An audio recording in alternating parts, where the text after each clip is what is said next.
Video बीच में interrupt कर गया है, इसलिए मुझे एक फर्जी का पार्ट और बनाना पड़ेगा। एनीवे, तो बच्चों इस वीडियो के अंदर हम लोग ये देखेंगे कि how the sound propagate in a medium. Sound एक मीडियम में कैसे प्रोपेगेट करता है, इस वीडियो का डिस्कशन, इस वीडियो का मेन टॉपिक क्या है, how the sound propagate in a medium, ये हम इस वीडियो में समझेंगे। Propagation of a sound in medium, propagation of sound in a medium, किसी मीडियम में साउंड का प्रोपेगेशन। आपकी बुक में जो समझाया है उस समझाने और समझाने में आप ध्यान न दीजिए। आप एक रबर का पैड लीजिए, उस रबर के पैड पर ऐसे एक मेटल की स्ट्रिप लगा दीजिए, फिक्स कर दीजिए। अब ये कहलाएगा सोर्स ऑफ साउंड। ठीक, फिर इसी के हम 3-4 हिस्से बना देते हैं। ये सब सोर्स ऑफ साउंड है, ये अलग अलग स्टेजेस को दिखाएगा। अभी फिलहाल कोई मीडियम में डिस्ट्रैक्शन नहीं है। ये देखिए, हमने मीडियम के पार्टिकल की संरचना की है। जब कोई साउंड मीडियम में नहीं है तो सारे मीडियम के पार्टिकल्स या उनकी लेयर्स एक जैसी होंगी, इक्वली डिस्ट्रीब्यूटेड। ये इक्वली डिस्ट्रीब्यूटेड का केस है। 12 लाइनें हम खींचेंगे ताकि आपको अच्छे से समझाया जा सके। 12 लाइनें, 1 2 3 4 5 6 7 8 9 10 11 और 12। ये देखिए 12 लाइनें है ना। ये जो लाइन खींची गई है ये लाइन नहीं, ये क्या है बच्चों, ये हैं लेयर्स। मीडियम में पार्टिकल्स की लेयर है ये। ठीक, अब आपने इसको ऐसे यहां से झटका दिया और इसकी ये पोजीशन हो गई, ये पोजीशन हो गई। जब ये पोजीशन दो, इसने ये लेयर खाली यहां नहीं होगी, ये लेयर यहां तक होगी। ये अपने बगल वाली को झटका देगी, ये अपने बगल वाली को झटका देगी। तो जब ये एक दूसरे के पास आ जाएंगे, क्वाइट नेचुरल। ठीक, अब ये यहां तक वाला तो अपने पास आ गया, ध्यान दे देखना। तो ये जगह खाली हुई, ये जगह खाली हुई, है ना। अब ये ऐसे ही रहेंगे। अभी देखो ये पहला स्टेप है, साउंड के प्रोपेगेशन का पहला स्टेप। अब 9 लाइनें हम ऐसे ही कर देंगे, 9 लाइनें हम ऐसे ही खींच देंगे। 3 3 6 2 8 और 1 9। ठीक, ये इकट्ठा हो गए, एक बराबर में आ गए, एक साथ आ गए। तो ये कहलाएगा कंप्रेशन। क्या कहलाएगा, कंप्रेशन। और अब ये कहलाएगा, देखो ये जगह क्या कहलाएगी, रेडिफैक्शन। अब देखो, अब अगले स्टेप में अभी आगे बढ़ेगा, ये प्रोपेगेट करेगा इस डायरेक्शन में। इसको समझो ना समझो ये तुम्हारी इच्छा है। अब ये अपनी जगह पर वापस आ गए। क्यों? क्योंकि sound propagate energy, sound propagate energy and momentum. तो पहले 3 लेयर डिस्टर्ब करी हमने, उसके बाद वो 3 लेयर अपनी जगह वापस आ गई। अब ये जो 3 थी, ये 3, अब ये 3 डिस्टर्ब हुई एक साथ। उसके बाद अब ये अपनी जगह पर रह जाएंगे। अब देखो ये साउंड आगे प्रोपेगेट कर रहा है आराम से। अब ये 6 ऐसे हो गए। ठीक, तो अब ये अब ओरिजिनल हो गई। अब यहां पर कंप्रेशन हो गया और ये यहां क्या कहलाएगी, रेडिफैक्शन। ठीक है, इसके बाद अगले स्टेप में देखिए, अब ये प्रोपेगेशन हो रहा है, साउंड का प्रोपेगेशन। अब ये इधर आ गया है, फिर ये इधर ऐसे टू एंड फ्रो होता रहेगा। अब ये भी अपनी जगह वापस आ गए और ये इस पे बढ़ गया, फिर ये भी अपनी जगह वापस आ गए। अब ये वाला पास हो गया, तो कंप्रेशन यहां हो गया, फिर ये रेडिफैक्शन हो गया। ठीक, ये है किसी मीडियम में साउंड के प्रोपेगेशन का ग्राफिकल रिप्रेजेंटेशन, ग्राफिकल अप्रोच। ठीक, तो रेडिफैक्शन, रेडिफैक्शन क्या होता है मैं आपको बता देता हूं। रेडिफैक्शन the region of the medium in which density and pressure of the medium is higher than the normal situation. उस रीजन को हम रेडिफेक्शन कहते हैं जहां पर मीडियम का प्रेशर और मीडियम की डेंसिटी हायर होती है। क्या होती है? हायर होती है। ठीक उसी तरीके से नाउ द कंप्रेस रेडिफेक्शन नहीं सॉरी कंप्रेशन बेटा आई एम सॉरी कंप्रेशन है ये, थोड़ा सा एडिट कर लीजिएगा। कंप्रेशन यहां पास होते हैं। अच्छा रेडिफेक्शन यहां मीडियम के पार्टिकल पास होते हैं इसलिए डेंसिटी ज्यादा होती है और प्रेशर ज्यादा होता है। Rarefaction the region of the medium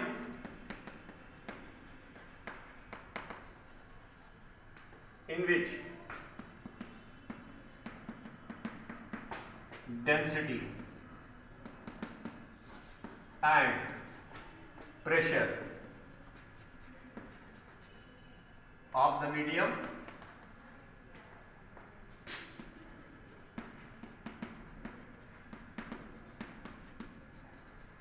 is lower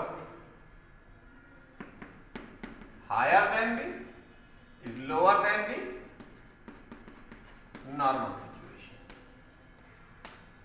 normal situation. ये कथा हो गई। नॉर्मल सिचुएशन से लोअर होगा तो रेडिफेक्शन और compression. One rarefaction and one compression complete.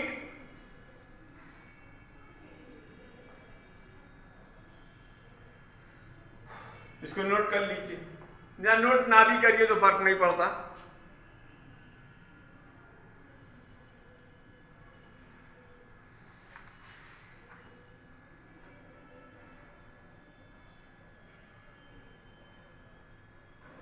अब सीधे आ जाइए some term related to wave.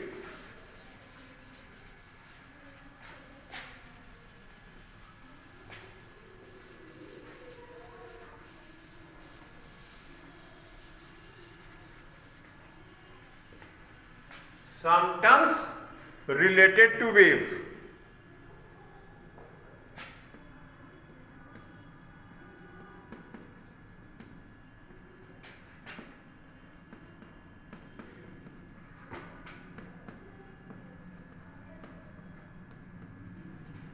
देखो चाहे वेव लॉन्गिट्यूडनल हो चाहे वेव ट्रांसवर्स हो, दोनों में ही कुछ टर्म्स डिफाइन होते हैं और वो सेम डेफिनेशन रखते हैं, बस थोड़ी थोड़ी सी फर्क आ जाती है।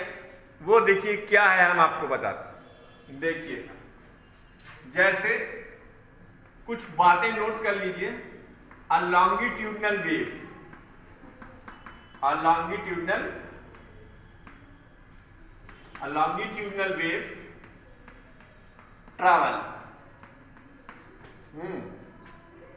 by formation of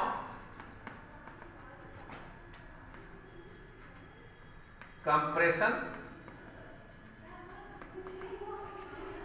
and rarefaction।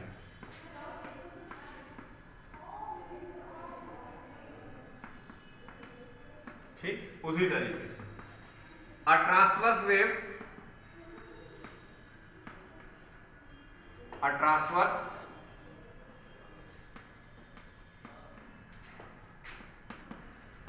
Transverse wave travel by formation of crest and trough. Crest and trough, ये दो बातें। ठीक। अच्छा अच्छा, एक बात और, when longitudinal wave propagate,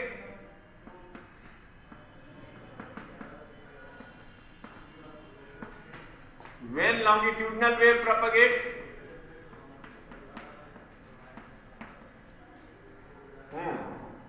the particle of the medium, the particles of the medium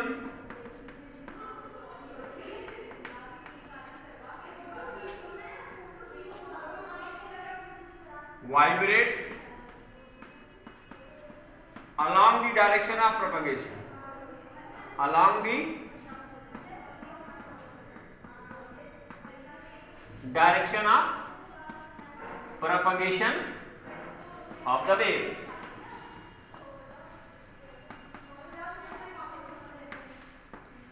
is it clear? अच्छा, एक बात और, when transverse wave propagate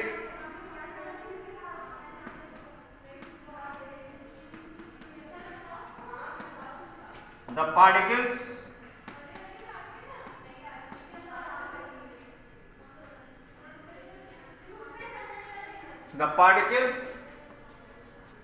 of the medium vibrate up and down perpendicular to the direction, vibrate perpendicular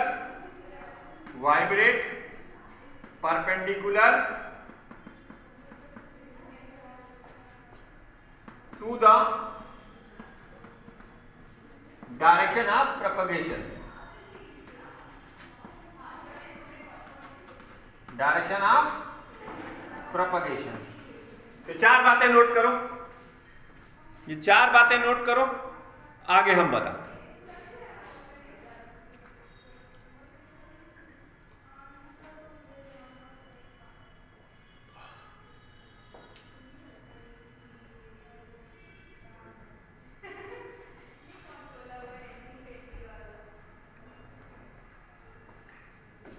आगे देखो, अब सम term related two waves हो गया, इसकी आगे की कहानी।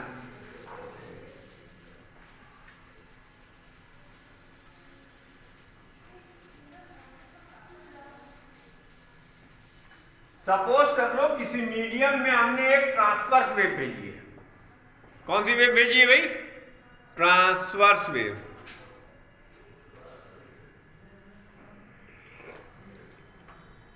कौन सी वेव भेजी है? Transverse wave. अब देखो ट्रांसवर्स वेव कैसे होती है, ये देखो। अच्छा, अपन ने लॉन्गिट्यूडनल वेव में क्रेस्ट और ट्रफ की जो बात करी थी, लेकिन ट्रांसवर्स वेव में, सॉरी, कंप्रेशन और रेडिफैक्शन की तो बात करी थी, लेकिन ट्रांसवर्स वेव में हमने क्रेस्ट और ट्रफ की बात नहीं करी थी। तो हम करेंगे यहां पर। ये हमारी ट्रांसवर्स वेव है, ये इस डायरेक्शन में चल रही है टी के साथ, हाँ, टाइम है ये। और ये क्या है? डिस्प्लेसमेंट ऑफ द पार्टिकल है। चलो इसको वाई मान लेते। ये है क्या बेटा? इस एक्सिस पर हम डिस्प्लेसमेंट ऑफ पार्टिकल दिखा रहे हैं, ये टाइम का एक्सिस है। यहां वाला पार्टिकल मुड़ रहा है, अपनी जगह से हिलवे नहीं किया, बदतमीज, अपनी जगह से हिला ही नहीं। तो वो क्या है? पार्टिकल एट रेस्ट पर है। उसके बाद वाला पार्टिकल थोड़ा सा ऊपर गया, उसके बाद वाला पार्टिकल थोड़ा सा और ऊपर गया, उसके बाद वाला पार्टिकल थोड़ा सा और ऊपर गया, उसके बाद वाला पार्टिकल सबसे ऊपर चला गया। ये देखिए, ठीक है भैया? तो ये कहलाएगा द मैक्सिमम डिस्प्लेसमेंट। अच्छा, ये वाला पार्टिकल यहां पर सबसे ऊपर है। The maximum displacement on the either side, the maximum displacement on the either side is known as amplitude। पहली चीज, what is amplitude?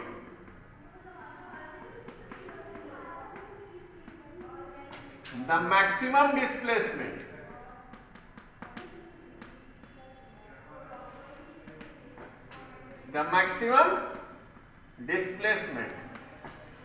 of the particle from their mean position. From their mean position.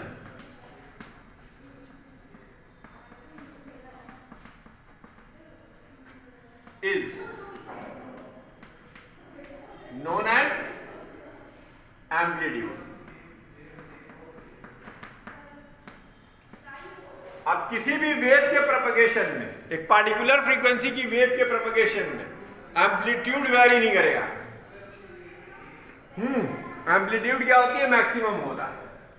इसको usually book ए या ए से represent करती है, लेकिन ये कोई जरूरी नहीं। It is not mandatory. It is not mandatory. You always represent amplitude as capital A or small a. It is just a general sign convention. Anything you can use. ठीक है? This is amplitude. Now the second term. Now let us see. This is the maximum displacement. This is the maximum displacement, and this is the zero one. Hey guys, one thing let me clarify you. This point is known as crest.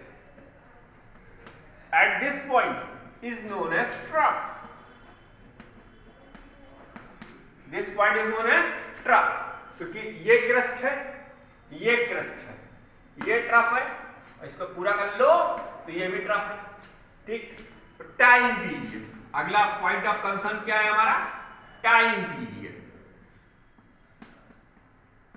What is time period? The time taken by particle of the medium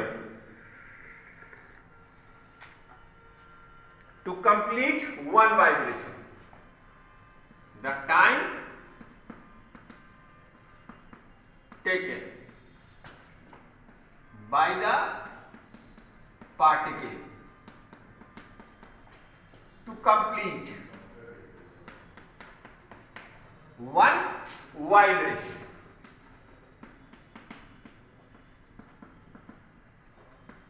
is known as time period. ठीक,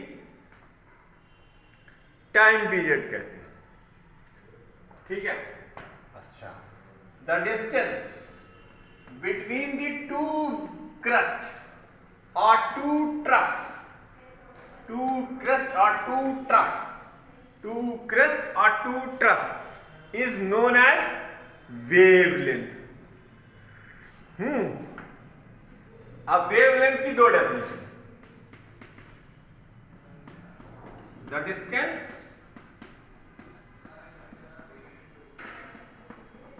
travelled by the wave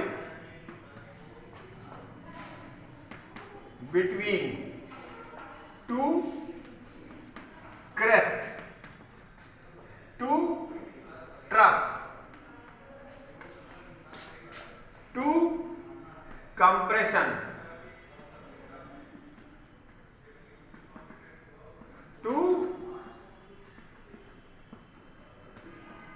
rarefaction is known as wavelength. We will call them wavelength. The distance between the two crests to trough is known as wavelength.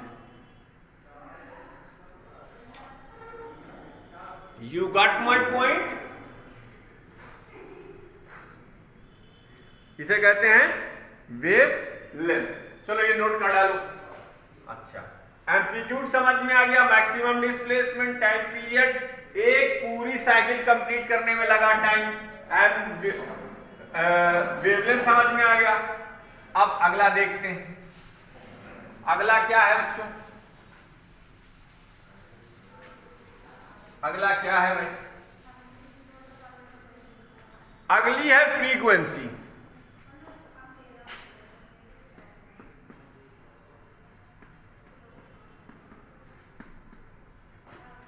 The time, the number of oscillation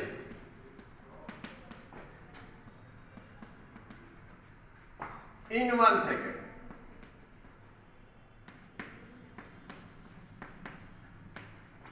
is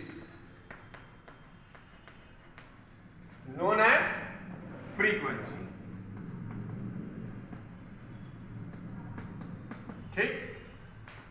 F इसे frequency कहेंगे, and frequency is equal to 1 भाई एक time, एक oxidation complete करने में जो time लगता है वो टाइम पीरियड, तो यूनिटरी मेथड कहता है फ्रीक्वेंसी कैसे निकालोगे, 1 divided by time period, 1 divided by time period, ठीक। ये हो गई फ्रीक्वेंसी। अच्छा, इसमें एक बात और याद रखना, देखो एम्पलीट्यूड की SI unit metre, time period की एसआई यूनिट सेकेंड, वेवलेंथ दूरी है तो एसआई यूनिट मीटर, है ना। The SI unit of F is second की पावर -1 और इसको हर्ट्ज बोलते हैं। एक साइंटिस्ट हैं जिनके नाम पर इसका नाम क्या रखा गया बच्चों, हर्ट्ज रखा गया। क्या रखा गया, हर्ट्ज। अच्छा, अब उसके बाद एक last topic, wave velocity.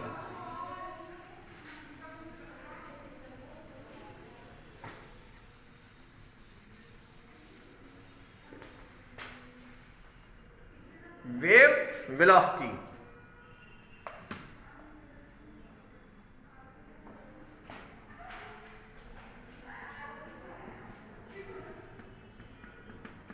what is wave velocity? The velocity with which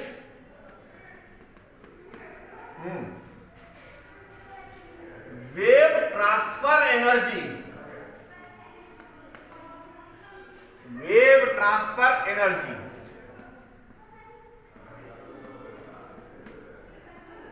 in a medium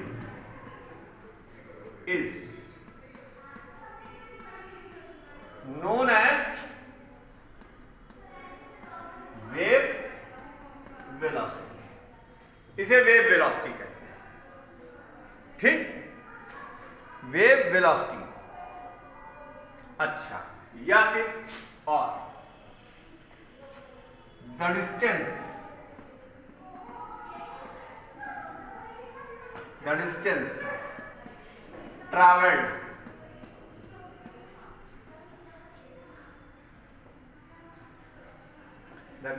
traveled by the wave per second